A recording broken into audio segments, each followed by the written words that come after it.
네, 2023년 개정세법 해설 두 번째 시간입니다. 네, 이번 시간에는 우리 첫 번째 시간에서 보셨던 내용과 이어서 진행을 하게 될 거고요. 그렇지만 이제 주제가 소득 및 비과세 관련, 그리고 소득공제, 세액공제 부분이 어떻게 개정이 되었는지 내용을 같이 한번 살펴보도록 하겠습니다. 두 번째 강의 첫 번째 주제, 소득과 비과세 등 관련 내용 살펴보도록 하겠습니다.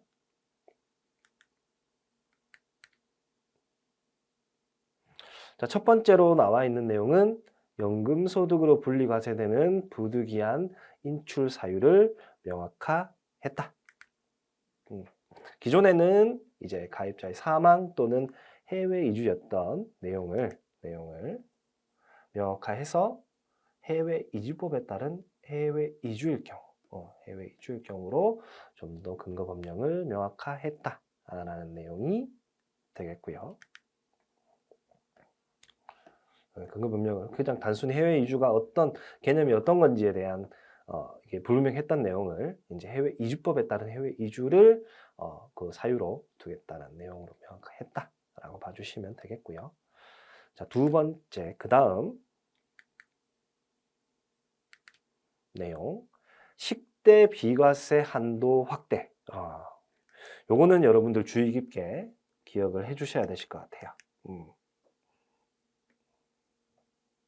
식대 비과세 한도 확대. 중요한 내용이니까 색깔을 좀 바꿔볼까요? 예, 제가 업무하면서 많이들 질문을 해주셨어요. 별이 4개, 5개라도 부족함이 없을 것 같습니다. 다들 직원분들이 이제 문의를 많이 주셨겠죠. 요번에 식대가 이제 비과세되는 식대가 예전에 월 10만 원이었는데 이제 20만 원으로 상향이 됐다. 상향이 된 내용이다. 라고 하면서 요 내용, 자기 급여 명세서, 우리 매달마다 이제 급여 지급할 때마다 제시하면서 처리해야 되는데 그 내용 잘 반영이 되도록 해달라고 많이 이야기를 들으셨을 거예요. 그래서 이미 다들 밑에 보시는 바와 같이 2023년도 1월 1일 이후 발생하는 소득분부터 아마 적용을 하고 계셨을 겁니다. 자, 그런데 여러분들이 업무를 진행하면서 20만 원은 그 급여명세서 개정 과목에서 급여 구분을 변동을 하면서 크게 문제는 없으셨을 거예요. 그런데 여기에서 개정하면서 가장 큰 변경사항, 여러분들이 꼭 기억해 주셔야 되는 거는 지금 보시는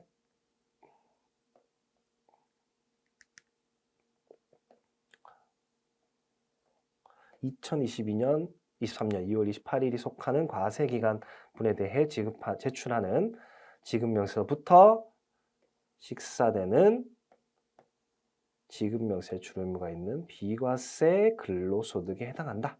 이게 무슨 말이냐? 무슨 말이냐? 무슨 말이냐? 자, 잠시 지금 우리 개정세법 책자 말고 우리 그 근로소득 원천징 수용 수정 내용에 첨부된 내용을 같이 한번 살펴보도록 하겠습니다. 네, 근로소득 원천징 수용 수정을 제가 가지고 왔습니다. 네. 자, 지금 보시면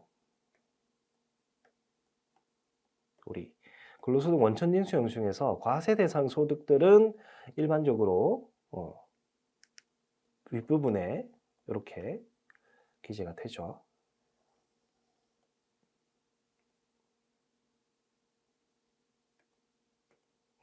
윗부분에 이렇게 기재가 되죠. 그런데 이제 비과세 소득 같은 경우에는 비과세 소득이라 하더라도 여기에 기재되는 비과세 소득이 있고 비기재되는 비과세 소득들이 있었어요. 기재되는 비과세 소득은 지금 보시는 바와 같은 국외 근로소득 100만 원 또는 선박 등에 일하셨으면 월 300만 원 이런 것들 또는 야간 근로수당 이런 것들은 기재가 되셨던 내용이었는데 비기재되는 내용들 뭐 자가운전 보조금 자가운전 보조금 그리고 식대 월 10만 원. 그러니까 뭐 1년치로 하면 120만 원 정도 되겠죠. 이런 거 같은 경우에는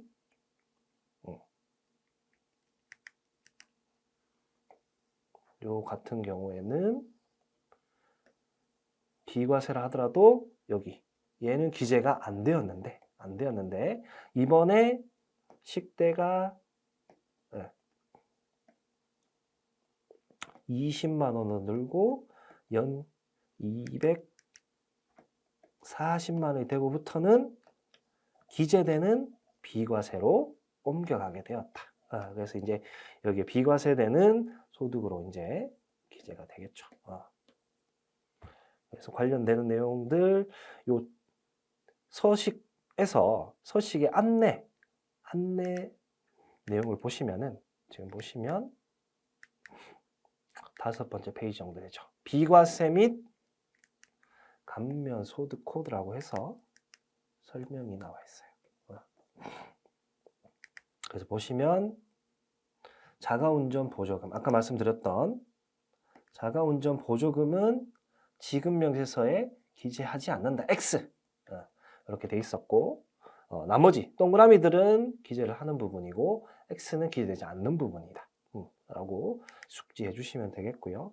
자, 그리고 여기 식대, 비과세 식대 부분도 원래는 월 10만 원 이하일 때는 여기가 X였다가 이제는 기재되는 O로 바뀌었다. O로 바뀌었다라는 거 꼭 기억을 해 주시고요. 자, 그러면 이로 인해서 변경되는 부분들이 발생을 하실 거예요. 예전에는 이제 예를 들어서 300만 원에 예를 들어서 여기보다는 여기 300만 원의 급여 중에 뭐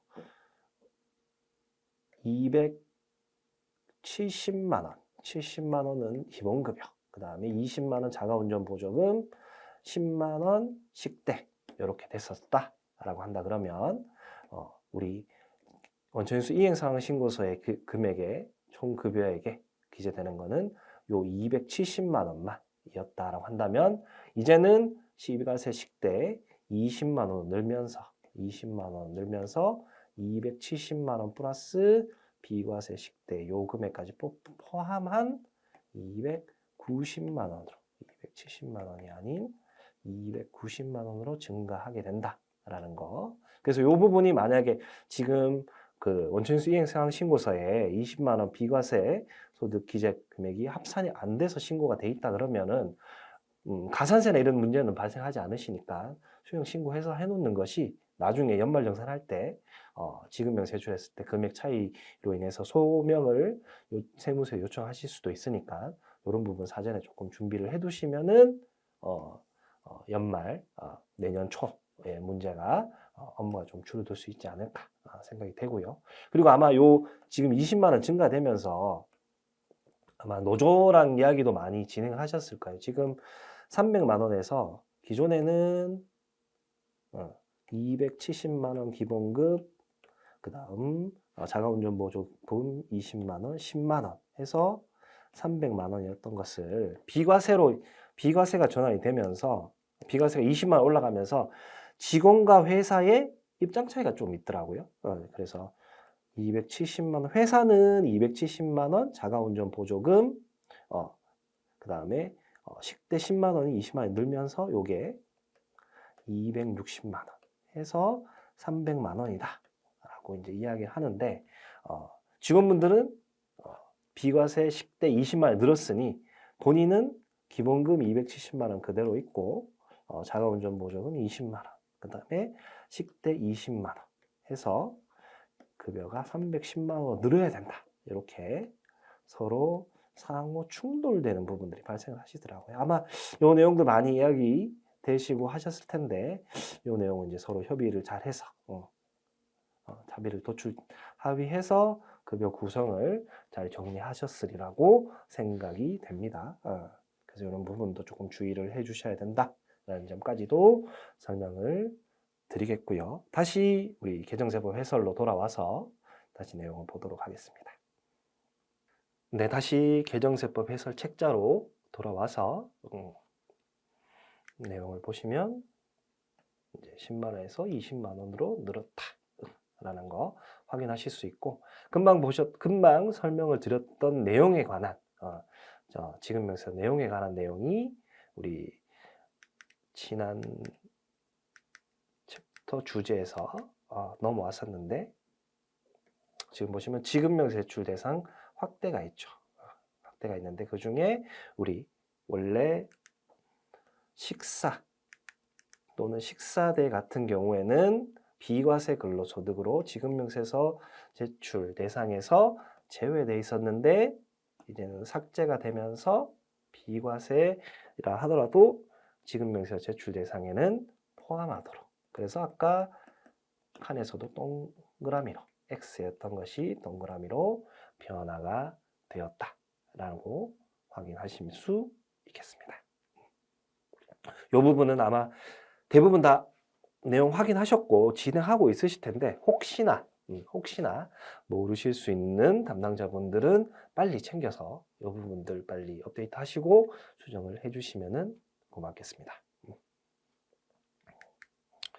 그 다음 소득 관련되는 부분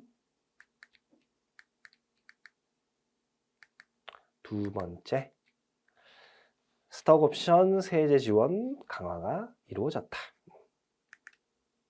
자, 원래는 비상장 벤처기업이나 아니면은 코넥스 상장 벤처기업 관련돼서 스톡옵션을 행사하게 되면은 행사 이익에 대해서 연간 5천만 원, 연간 그해 5천만 원만큼 행사 이익이, 만약에 스톡옵션을 해서 얻은 이익이 만약에 1억이었다. 그러면 5천만 원까지는 비과세를 해줬던 부분을 이제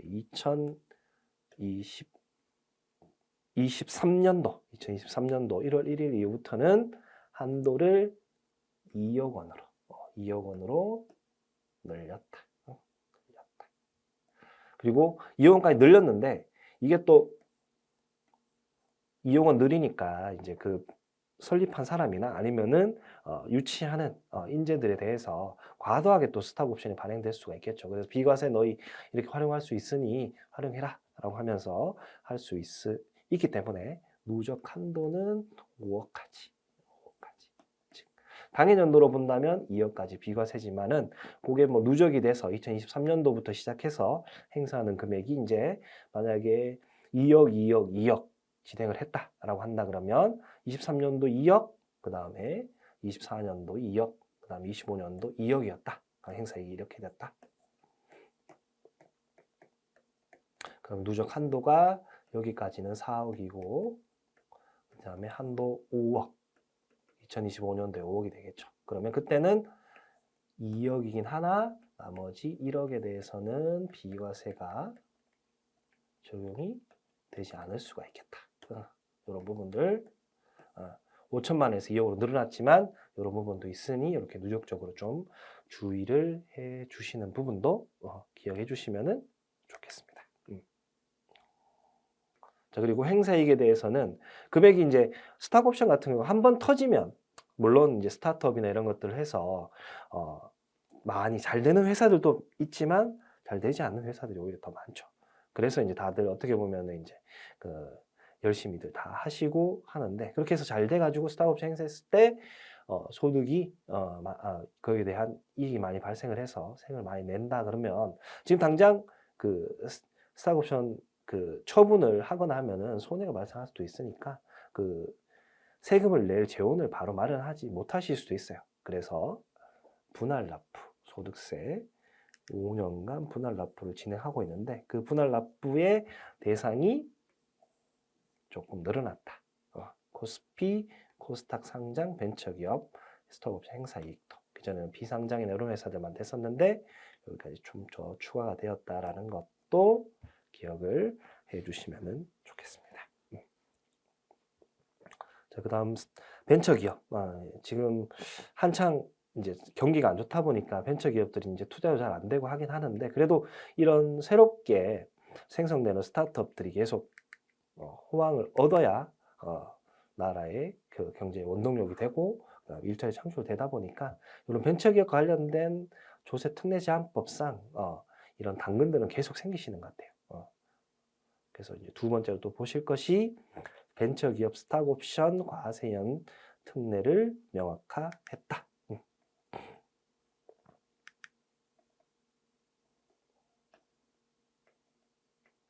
그래서 이전에는 벤처기업 이제 행사 시점에도 벤처기업이어야 되는데 여기 이제는 행사 시점에 스톡옵션을 받을 때는 벤처기업이었지만은 행사 시점에는 벤처기업 기준을 넘어가는 경우라도 이렇게 과세연 특례를 적용하도록 하겠다라는 거. 그렇지만 다만 이렇게 하는 것들을 철저히 관리하도록 하기 위해서 스탁옵션 행사로 취득한 주식만을 거래하는 전용 계좌를 개설하도록 해라. 과세 이연도 해주고 하는데 그런 이연들을 철저하게 좀 관리하도록 하기 위해서 전용 계좌로 스탁옵션 행사하고 그 주식만 모아놔라.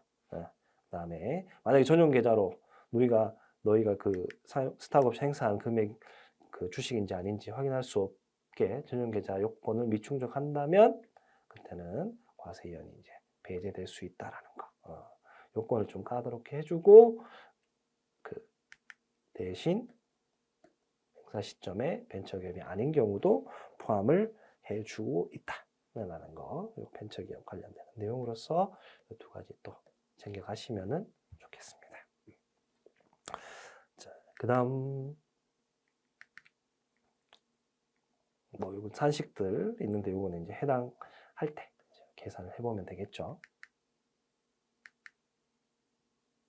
자, 그 다음에 소득 관련돼서 이제 분리과세나 이런 것들 적용하는 조세 특례 제한법상 적용 기한이 연장된 내용들이 몇 가지가 있어요.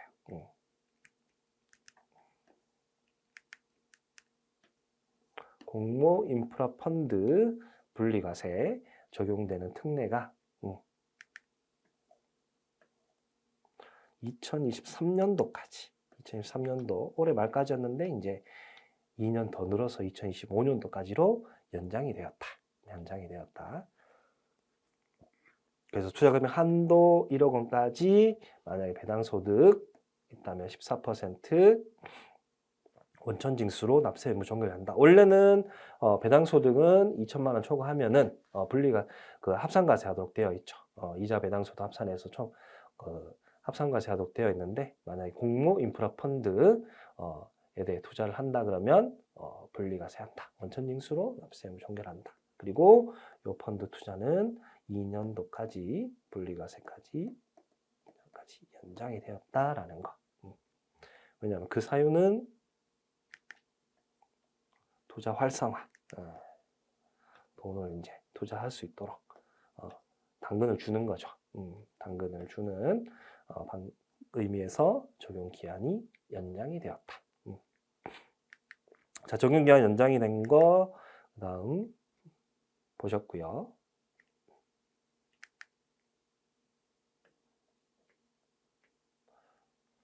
금융상품 관련 과세 특례 소득 요건을 또 정비를 했다.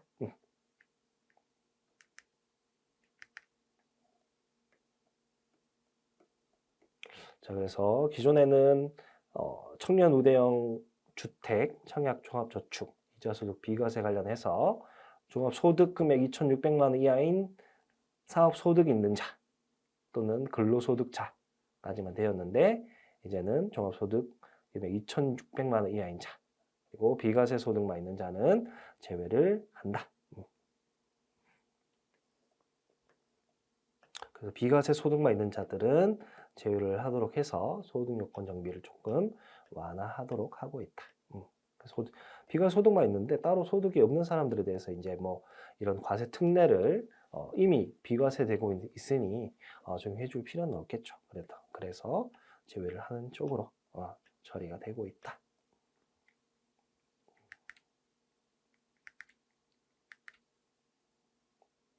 자, 그 다음에 적용기한 연장, 아까 보셨던 공모 인프라 펀드 이어서 적용기한 연장이 되는 것이 이자 배당소득 과세 특례 적용기한이 연장이 된다.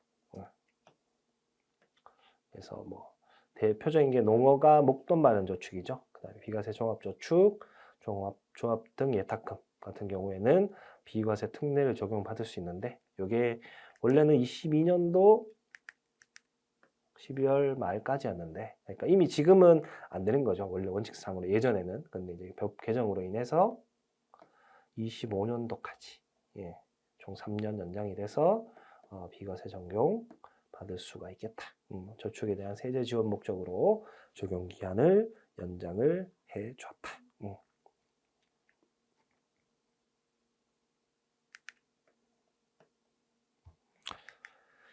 자, 그 다음 적용기한 연장이 있다면 적용기한 종료된 것들도 확인을 해야 되겠죠.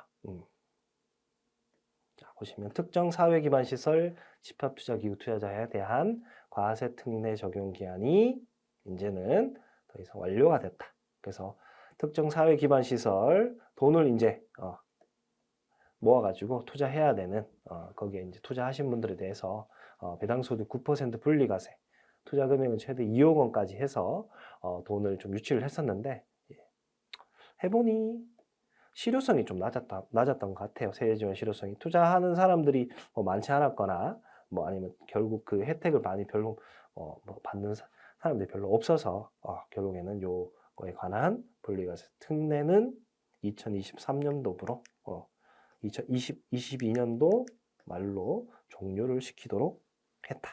종료를 시키도록 했다라는 걸 확인하실 수가 있겠습니다. 더 이상 이제 이 과세 특례는 적용을 받으실 수가 없는 거죠. 자, 그리고 청년 희망적금 이자 소득 비과세 적용 기한이 종료가 되었다라는 거. 원래는 이제 청년 희망적금이라고 해서 지금 보시는 것처럼 금액이 만 19세, 24세인 분들, 총급여 3,600만 원 또는 종합소득 2,600만 원 이하인 분들 목돈 마련을 위해서 이제 만기 보유하면 이자 소득 비과세 하도록 옛날 왜 600만 원에 대해서 진행을 했었는데 요 내용이 2022년 12월 31일 가입까지만 적용이 되고 그 이후부터는 적용이 안 된다. 왜냐하면 이 제도가 아예 사라져버리고 이런 목돈 마련할 수 있는 기회가 없어진 것이 아니라 청년 희망 적금에서 이제 정권이 바뀌면서 청년 도약 계좌로 이렇게 변경이 됨으로써 요 적용 기한은 2022년 말일자로 완료가 됐다라고 봐주시면 되겠습니다. 그래서 이 내용 청년 도약 계좌가 바로 있죠. 청년 도약 계좌. 청년 도약 계좌는 지금 보시면 만 19세에서 33세 적용되는 대상은 동일하세요. 그리고 총급여액 7,500만 원 또는 종합소득금액 6,300만 원이 아까보다 이 기준이 좀 더 높아졌죠. 높아졌죠. 아까는 그 금액이 좀 낮았는데 더 높아져서 이분들이 그 자산 증식을 위해서 매달 월 70만 원씩 약 5년간 납입하면 최대 5천만 원. 5천만 원을 나중에 이제 만기 시에 받을 수 있는 이제 청년 희망적금이 아니라 청년 도약 계좌, 청년 도약 계좌가 새롭게 시행이 되었다. 그래서 뭐 지원할 때는 가입은 이렇게 해서 지원을 할 수 있고 납입 한도는 840만 원. 70만 원씩 해서 12달 하면 840만 원이죠. 그리고 뭐 추징 사유들은 이렇게 있고요.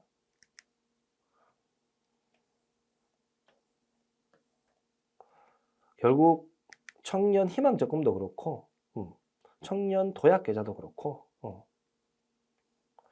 청년 자산 형성을 위해서 적용되는 거죠. 그래서 이게 아마 23년도 최근이셨을 거예요. 이게 가입을 시작한다라고 했을 때 첫날 막 이렇게 지원하는 사람들이 되게 많아가지고 이제 서버도 마비되고 했었는데 그때 문제가 조금 발생했던 게 청년 희망 적금 같은 경우랑 청년 도약 계좌 두 개 다 동시에 가질 수는 없는 상황인데 청년 희망 적금을 도입하셨던 분이 청년 도약 계좌를 가입해가지고 중복 가입이 돼가지고 했던 경우들이 첫째 날 조금 발생을 했었어요.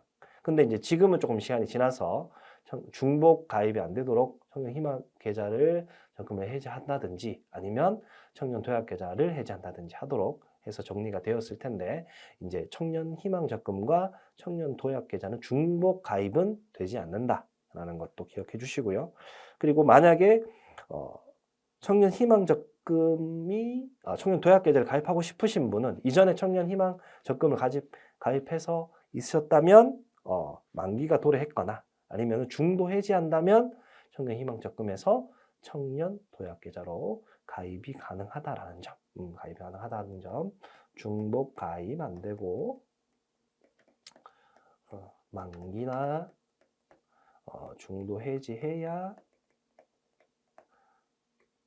청년 도약 계좌로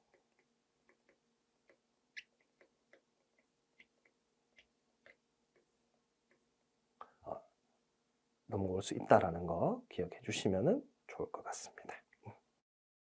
자, 그 다음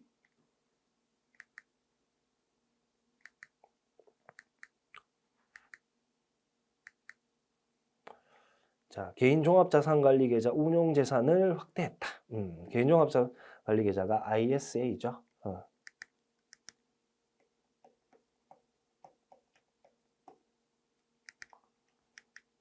그래서 기존에는 단순히 이 부분들만 예적금, 펀드, 파생결합사채, 상장주식만 냈었었는데 개인종합자산관리계좌에서 투자해서 운용할 수 있는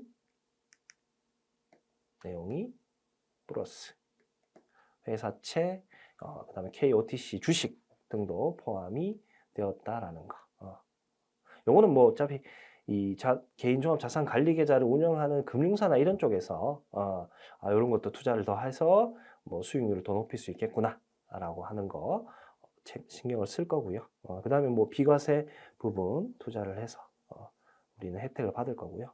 여기서 플러스 알파로 우리는 이 ISA 계좌와 관련돼서 기억을 해야 될 거는 만약에 만기가 된 ISA 계좌의 금액을 연금 계좌에 넣게 되면 연금 계좌 납입액의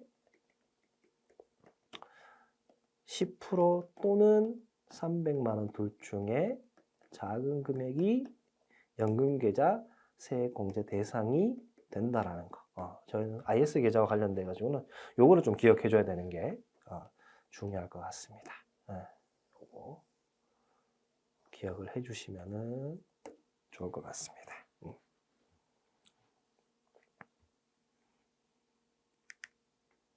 그래서 ISA 개인종합자산관리계좌 운용재산은 확대됐고 만약에 운용재산 운용하다가 만기되면 연금계좌로 이체했다면 그 금액에 대해서는 10%나 300만 원 둘 중에 작은 금액이 연금계좌 세액공제 적용 대상이 된다라는 거 기억해 주시고요. 자, 그 다음에 연말영상 간소화 자료 제출 범위가 확대가 되었다.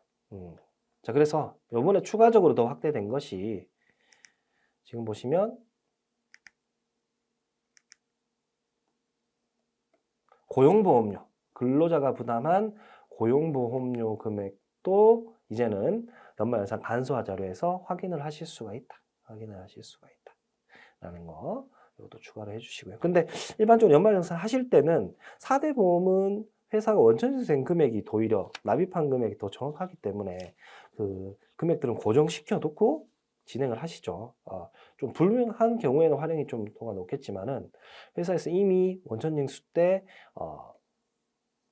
징수하고 차감하고 된 금액을 처리하기 때문에 글쎄요. 요 부분까지 하면은 뭐 비교 매칭은 할 수 있겠지만은 실효성은 뭐 조금 뭐 그렇게 확 높아지긴 하지는 않으실 것 같아요. 그렇지만 이런 정보까지 제공을 해준다. 그러면 비교 대상으로서 더 한번 체크해 볼 수 있겠다.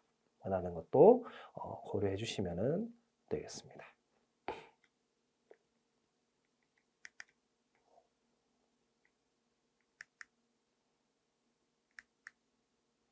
자, 그리고 퇴직소득세 부담 완화를 위해서 근속연수 공제를 기존에 있던 금액보다 전부 다 늘렸다라는 거. 요거는 우리 담당자분들보다는 프로그램상 이제 퇴직소득세 관련 계산할 때 적용할 수 있도록 이 부분들이 수정해서 반영이 되었는지 꼭 체크를 해 주셔야겠습니다. 근속연수 공제가 확실히 많이 증가가 되었다. 근로자 등세 부담 완화를 위해서 근속연수 공제가 근속연수 공제 금액이 많이 커졌다라는 거 전산팀에다가 알려주시면 좋을 것 같아요. 이미 체크하시는 전산팀도 있겠지만은 그래도 한번 체크해 주시고요.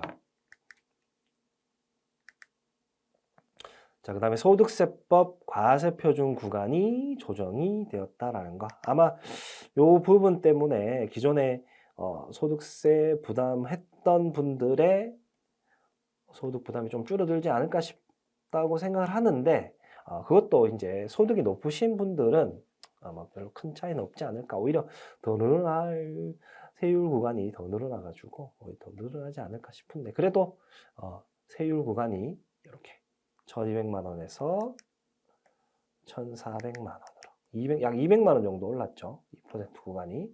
그리고 오른 만큼. 그 다음에 15% 구간은 200만 원 오른 거에 따라서 마지막 상한이 또 200만 원 더 올라서 400만 원 오른 4,600만 원에서 5천만 원으로. 그리고 차이 나는 금액만큼 이후 이렇게 밑에 세율 낮은 구간에서 이렇게 과표 구간이 조금씩 200만 원, 400만 원 늘어나게 되었다라는 거 아마 수정이 중도 연말 정산 퇴사자분들이 있으셔서 이런 부분들 아마 수정이 돼 있기는 하겠지만은 다시 한번 고려를 해 주시고요. 이런 부분 때문에 이제 근로소득 간이 세액표도 이제 변경이 됐을 거고 그 다음에 아마 이런 부분들 반영을 해서 직원분들이 나중에 연말정산 때나 이런 때 또 이야기를 하게 되실 거예요. 세율도 줄었는데 왜 나는 또 뭐 더 많이 세금을 내느냐 하실 수도 있는데 그것들은 각각 개인마다의 소득공제와 세액공제가 다 다르기 때문에 차이가 나실 수밖에 없다라는 부분이 충분히 고려를 해주시고 안내를 해주셔야 되실 것 같고 대신 우리 담당자분들이 고민하실 거는 이제 이렇게 줄어들므로 인해 가지고 간이세액 세액이 달라지니까 그때 원천징수하는 비율을 기존에 있는 80%, 120%, 100%, 120% 셋 중에 어떤 걸 해야지 이제 향후 그 추가 납부나 아니면은 환급 관련돼서 직원분들이 저항이 적을지 한번 고민을 해 보시는 걸 한번 해 보실 것을 권유를 드린다라는 거 이렇게 세율이 낮아짐에 따라서 간이세액표 변경에 따른 향후 연말정산으로 인한 금액 차이가 발생할 테니까 그런 그 부분까지 같이 고려를 해주시면 좋을 것 같습니다.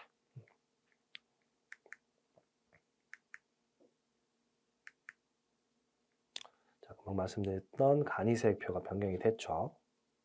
과세표준 구간이 금방 말씀드린 것처럼 200만 원, 400만 원 올라감에 따라서 연금소득 간이세액표가 조정이 됐고요.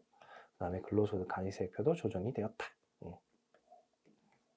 그래서 2023년 2월 18일 6월 3분부터 적용이 된다.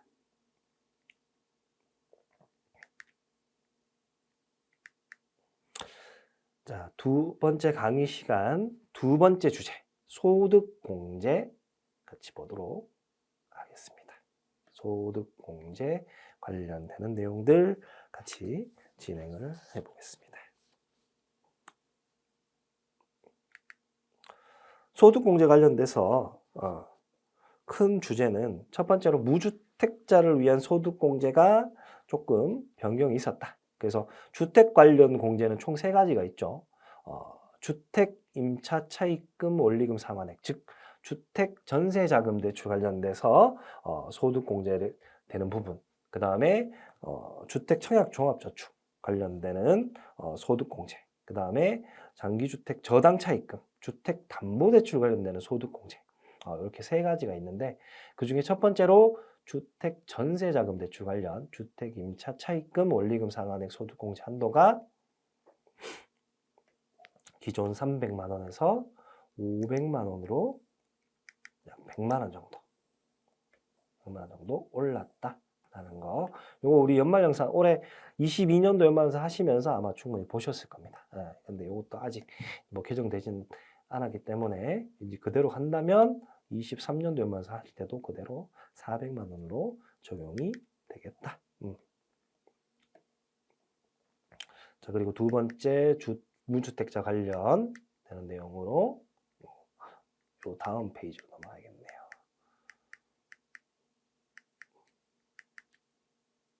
주택 청약 종합 저축에 대한 소득공제 적용 기한이 원래는 22년도로 종료를 했어야 되는데 25년도까지로 늘어났다. 이 조특법상 조약이다 보니 일몰 기한이 있었는데 일몰 기한을 연장을 하게 된 거죠. 그래서 우리 주택 청약 종합저축 그 청약 통장에다가 무주택자로서 1,907천만 원 이하인 근로소득자가 납입을 하게 되면 연 240만 원에 40% 해서 금액만큼 소득공제 받으실 수 있는데 요 제도가 25년까지로 연장이 되었다라는 거. 주택 관련 공제 두 가지 개정 사항이다. 그래서 23년도 소득과 관련돼서 연말정산 할 때 주택 관련돼서 요 부분 말고 뭐 저희 개인적인 추측이지만은 아마도 요번에 이제 이율이 많이 올랐으니까 그 주택 담보대출, 장기주택 저당 차입금 관련돼서 한도도 조금 변경을 해서 오르지 않을까 예측은 하는데, 그거는 이제 세법 개정되는 내용들을 한번 같이 확인을 해 봐야 되지 않을까 싶습니다. 조심스럽게 한번 예측을 해보는데, 어떻게 반영을 할지는 차후에 개정되는 대로 한번 더 같이 이야기를 나눠보도록 하겠습니다. 앞에서 저희 주택 관련된 것 때문에 넘어왔는데, 앞으로 잠깐 넘어가서요.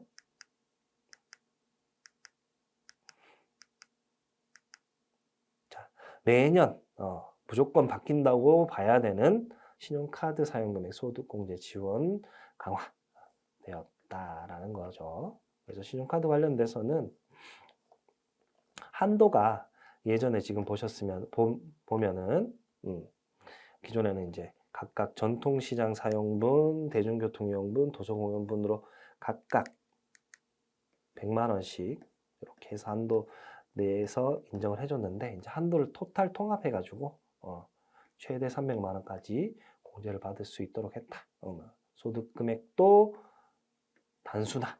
이전에는 7천만 원 이하, 1억 2천만 원 사이, 1억 2천만 원 초과 이렇게 나눠가지고 했었는데, 소득 구분도 7천만 원 이하냐 초과냐에 따라서 300만 원 또는 200만 원으로 단순화했다라는 것을 확인할 수 있고요. 그 다음에 대중교통 사용분, 영화 관람료 공제, 영화 관람료들도 이제 공제 대상으로 포함을 하게 된다. 자, 그리고 우리 신용카드 사용 분야 전통시장 소비증가분 소득공제 신설됐는데, 그 전년도 대비 5% 사용률이 전체 사용 증가분 이런 거에 대해서 이제 계산을 하려면 좀 복잡하죠. 그래서 그와 관련되는 부분들은 조금 프로그램 사용하실 때 유념을 해서 체크를 해 두셔야 되겠다. 그래서 공제 한도는 2023년도 1월 1일 이후 발생하는 분부터, 그리고 대중교통 사용분은 전반기, 후반기, 상반기, 하반기 구분했던 내용 관련되는 내용이고, 영화 관람료 신용카드 사용 공제로 포함하는 것은 2023년도 7월 1일 이후부터. 근데 요즘은 영어 관람료도 비싸가지고 사람들이 잘 안 가게 되다 보니까 많이 사용할지 실효성이 있을지는 잘 모르겠습니다.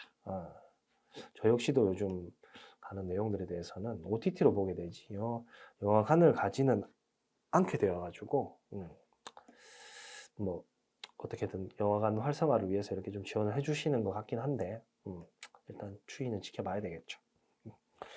자, 이렇게 해서 소득 공제까지 같이 보셨고 이제 세액 감면, 세액 공제 쪽으로 한번 넘어가 보도록 하겠습니다.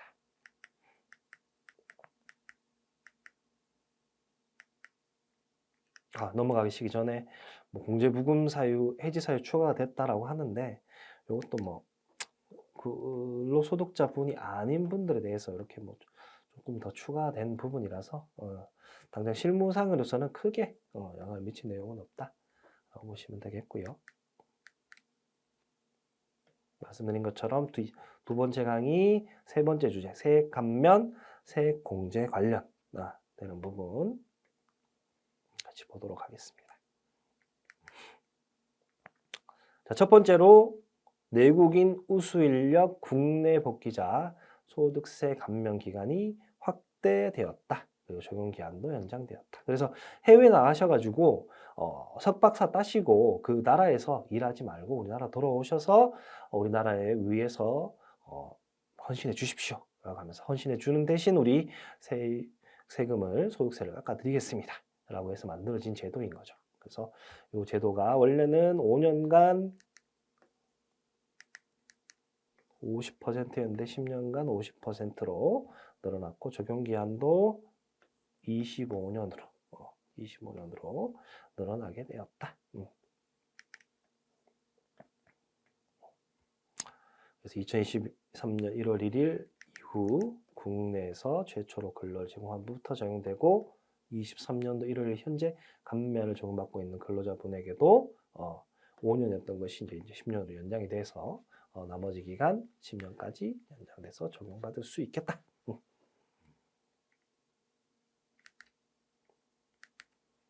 자, 그 다음에 중소기업 취업자에 대한 소득세 감면 한도가 200만 원이죠. 200만 원. 그런데 200만 원에서 150만 원. 150만 원에서 200만 원으로 한도가 늘어나게 되었다. 적용 기한은 2023년 12월 31일까지로 동일한데 한도가 50만 원 더 늘어나게 되었다라는 거 체크해 주시고요. 중소기업 취업, 중소기업 활성화를 위해서 이렇게 많이 세제 혜택을 지원해 주시는 것 같아요. 나라에서. 아마 이것도 적용 기한도 이게 추가적으로 좀 더 늘어나지 않을까 예상은 되어지는데 그거는 또 이제 그 기사님도 말이 됐을 때 어떻게 될지 올해 입법 안들을 한번 보면은 계속 진행이 될지 안 될지를 확인할 수가 있겠죠. 자, 그 다음에 근로소득 세액공제 한도가 축소가 되었다. 자, 이 근로소득 세액공제 한도가 지금 보시면 원래는 74만 원에서 최대 74만 원에서 이렇게 그래프로 그리면 대략 74만 원에서 이렇게 내려오고 그 다음에 최대 50만 원까지 정도였어요. 50만 원 정도까지. 근데 이제는 급여가 1.2억 원을 초과한다.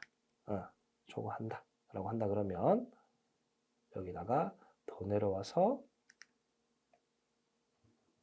20만 원, 최저로 20만 원까지 근로소득세 공제. 이전에는 최저가 50만 원이었는데 20만 원으로 떨어지게 되었다. 자, 요걸 보시면서 생각나야 될 것이 여러분들 2020년도부터 적용됐던 1월 1일부터 적용됐다. 그래서 20년도 연말연산 했던 21년도 초에 연말연산 진행했던 내용에서 근로소득공제가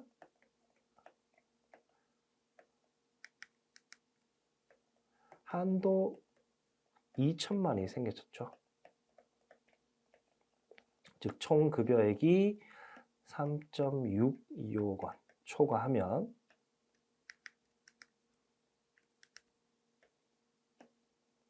3억 6,250만 원 초과하면 한도 2천만 원까지만 근로소득 공제해준다라고 해서 고소득자분들에 대한 소득공제 혜택을 줄였는데 거기에 더해서 이제는 이제 세액공제도 더 줄이겠다.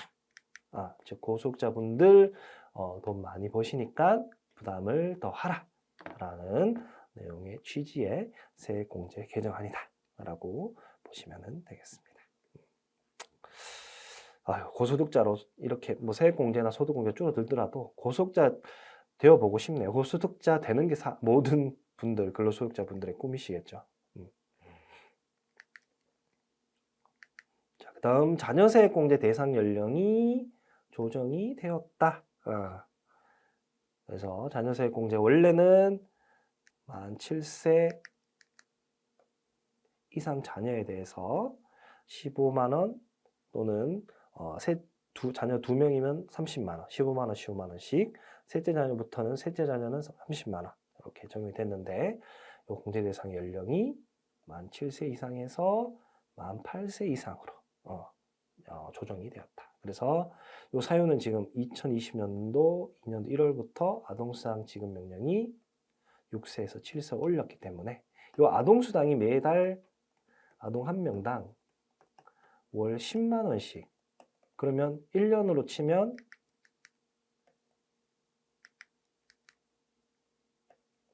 120만 원이죠. 이게 예전에는 6세까지였는데 이제는 만 7세까지로 늘어나다 보니 그러면 아동수당 받는 분들은 받는 자녀에 대해서는 자녀세액공제, 기본자녀세액공제를 못 해주겠다라고 해서 만 7세 이상에서 만 8세 이상으로 안 해주겠다. 중복해서 혜택 다 주기는 좀 어렵겠다. 그래서 만 8세로 늘어나게 됐고 요 내용이 이제 개정세법으로 반영이 되었다.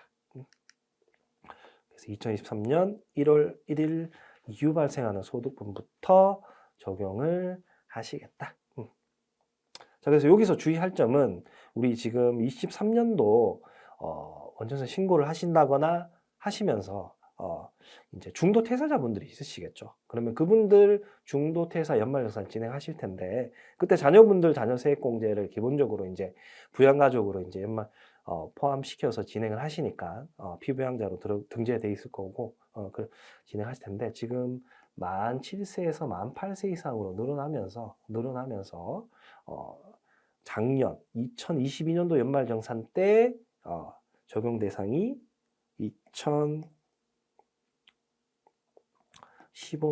12월 31일 이전 출생이었는데 원래는 만 7세로 그 전에 동일했었다면 이제 2016년으로 해서 이전 출생자로 이렇게 이제 늘어났었을 텐데 이제 만 8세로 늘어나면서 동일하게 그냥 2015년 12월 31일 이전 출생자로 동일하게 변경이 됐다. 그래서 만약에 요번에 지금 2023년도에 중도 퇴사하시는 분 자녀가 만 8세 이상이 안 되면은 자녀세액공제 적용을 하면 안 된다라는 거, 그대로 왔다라는 거, 이렇게 늘어가지고 2010년이 아니고 왔다라는 거, 요거 체크를 해서 처리를 해주시면 되겠습니다. 물론 중도 연말정산 해서 다른 분대로 이직하셨다면 내년 초 연말정산 하시면서 이제 좀 수정이 있겠지만은 그렇지 않고 정년 퇴직을 하셨거나 그렇다 그러면 또 이런 부분들에 조금 과하다 공제로 문제가 있을 수가 있으니까 이런 내용도 체크 꼭 해주시면은 좋겠습니다.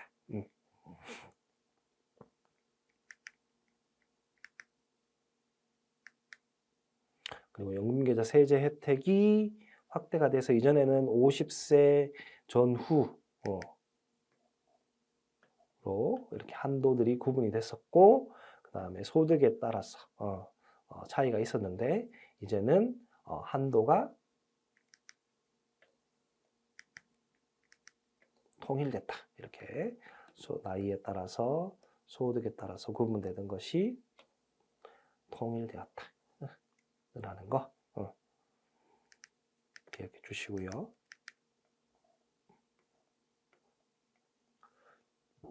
그 다음에 추가 납입 가능한 금액도 IS 계좌 만기 아까 운용 확대하면서 전환 금액 설명을 한번 드렸었는데 거기다가 추가로 이렇게 더 됐다라는 거. 그리고 연금계좌 수령 시 방법에 대해서 원래는 사적 연금 관련돼서는 연금소득 1,200만 원 초과하면 합산과세를 해야 되는데 초과 시에도 분리과세 선택이 가능하다라는 거. 그 다음에 종합과세 또는 15% 분리과세 둘 중에 선택을 해서 만약에 연금을 받을 나이가 돼서 소득이 많으셔서 세율 구간이 높으시다면 분리과세를 선택하는 게 유리하실 거고요. 그렇지 않다 그러면 종합과세로 연금소득으로 세율 구간 낮은 꼭에 적용이 된다면 15% 원천징수 했던 거에서 아니면 이전 소득의 나이에 따라 다르겠지만 원천징수 했던 거에 따라서 자신에게 유리한 방향으로 종합과세 또는 분리과세로 선택을 해서 처리를 하시면 되겠다. 이 부분은 아마 임원분들 관련해 가지고 이야기를 조금 하실 때 고려를 해 주시면 좋겠습니다.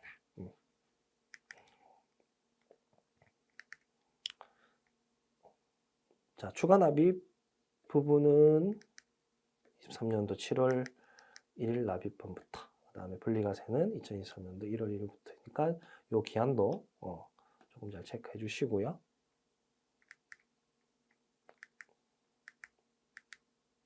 자, 성실사업자 등에 대한 의료비 세액공제율이 상향되었다. 우리 근로자뿐만 아니라 성실사업자분들도 의료비 또는 교육비 세액공제를 적용받으실 수 있어요. 조특법상 성실사업자, 사업소득을 가진 소득자분들이시죠.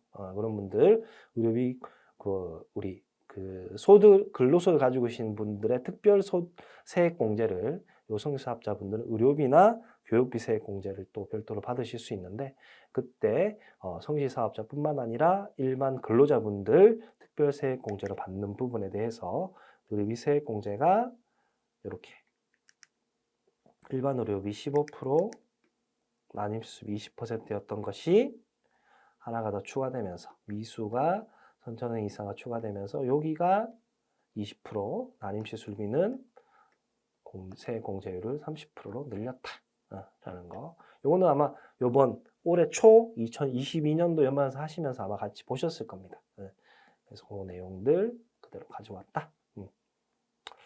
지금 뭐 여기서 아직 개정 입법 예고안이 따로 나와 있지 않기 때문에 변경이 없다면 그대로 갈 거고 만약에 또 좀 더 세세하게 구분이 된다면 또 차이가 발생은 할 수는 있겠죠. 그러나 현 시점에서는 이렇게 세 가지로 구분이 된다라고 보시면 되겠습니다.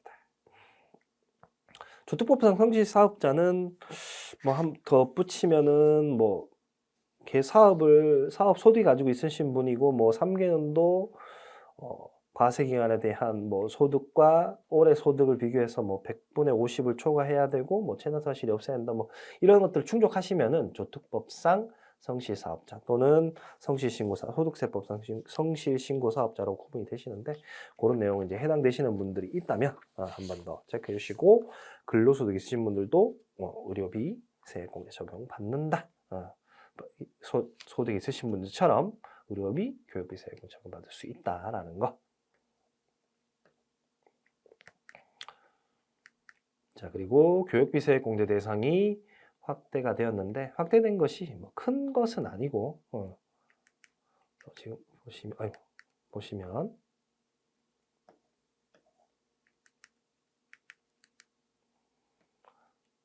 대학 입학 전형료, 그 다음에 수능 응시료 이런 것들 관련돼 가지고는 교육비 세액 공제 적용을 받으실 수가 있다.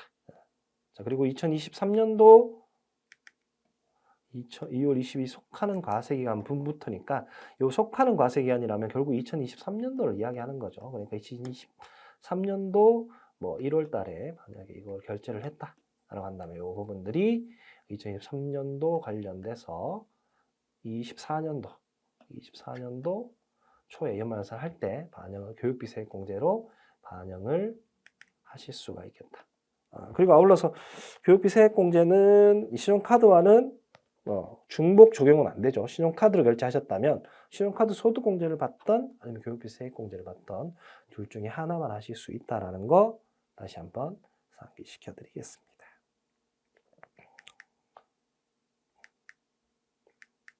자, 그리고 기부금 세액공제율 한시 상향은 코로나 때 기부를 많이 하도록 유도하기 위해서 한시적으로 5%씩 세율을 올렸는데 21년도와 22년도 한시적으로 올렸죠. 그래서 지금은 이제 23년도부터는 1,000만 원 이하는 15%, 1,000만 원 초과는 30% 다시 돌아왔어요. 그래서 이제 어차피 코로나도 해제가 되었기 때문에 아마 이 부분도 크게 딱히 다시 5%를 올리거나 하지는 않을 걸로 예상이 됩니다. 왜냐하면 이게 5%를 올렸던 것이 코로나로 인해서 어려운 우리 이웃들에게 도움을 주도록 기부를 활성화하기 위해서 이렇게 5%를 올렸는데 다시 코로나가 이제 엔데믹이 되면서 이 내용은 기존 법령대로 15%에 30%로 계속 진행이 되지 않을까. 물론 중간에 또 어떻게 변동이 될지 모르겠지만 일단 현 상황에서는 그렇게 예측되어진다라고 보시면 되겠습니다. 자, 그리고 월세 세액공제는 확대가 되었죠. 원래는 5,500만 원에서 7,000만 원 사이 초과 금액에 대해서는 월세액 한도 750만 원에 10%, 5,500만 원 미달되시는 분들은 12% 세율 공제율 적용해서 10% 적용 때는 75만 원, 12% 적용 때는 90만 원 이렇게 세대 세액 공제 받을 수 있었는데 이제는 월세 공제율을 5%씩 다 상향해서 10%는 15%, 그 다음에 12%는 17%로 상향해가지고 15% 때는 112만 5천 원, 그 다음에 17% 때는 127만 5천 원, 즉 최대 37만 5천 원 만큼 세액 공제를 더 받으실 수 있도록 개정이 되었다. 그리고 대상으로 기준시가 3억 원에서 기준시가 4억 원으로 4억 원 이하로 올라갔다는 거. 이것도 체크해 주시면 좋겠습니다. 자, 그래서 두 번째 강의에서는 소득과 비과세 관련되는 부분, 그 다음에 소득공제, 세액공제 부분들 설명을 드렸는데 소득공제, 세액공제는 결국 연말정산 때 많이 반영되는 부분이라서 지금 당장 여러분들이 바로 다 계속 기억을 암기하고 있어야 된다라고 보이지는 않고요. 두 번째 강의에서 제가 가장 주의 깊게 설명드리고 기억해 주십사라고 말씀드리고 싶은 부분은 10대 비과세가 20만 원 늘어나면서 비과세 근로소득이지만 지급 명세서에 포함되어야 된다라는 거. 그래서 아마 여러분들 이전에 포함 안 시키고 20만 원을 비과세로 근로소득 원천징 수익상신고세에 포함 안 시키고 처리하셨다면 그 부분도 수정하고 나중에 지급명세서 신고할 때 근로소득 지급명 신고할 때 갭 차이가 안 나도록 조정해줘야 된다라는 부분 하나랑 그다음에 두 번째로는 자녀세액 공제가 만 7세에서 만 8세로 늘어나면서 원래는 만 7세로 고정되어 있었다면 2016년 12월 31일 이전 자녀들에 대해서 적용받지만 만 8세로 늘어나면서 작년 2022년하고 동일하게 2015년 12월 31일 이전 자녀들에 대해서 기본 자녀세액 공제를 받을 수 있다. 그래서 아마 이게 전산상 변경이 안 돼 있다면 그 자녀세액 공제를 과하게 받으실 수도 있으니 그런 부분들을 한 번 더 체크해 주십사라고 또 그리고 기억해 주십사라고 안내 드리고 싶습니다. 네, 그러면 좀 잠시 쉬었다가 마지막 금융투자세액 투자소득 관련되는 내용 진행해 보도록 하겠습니다.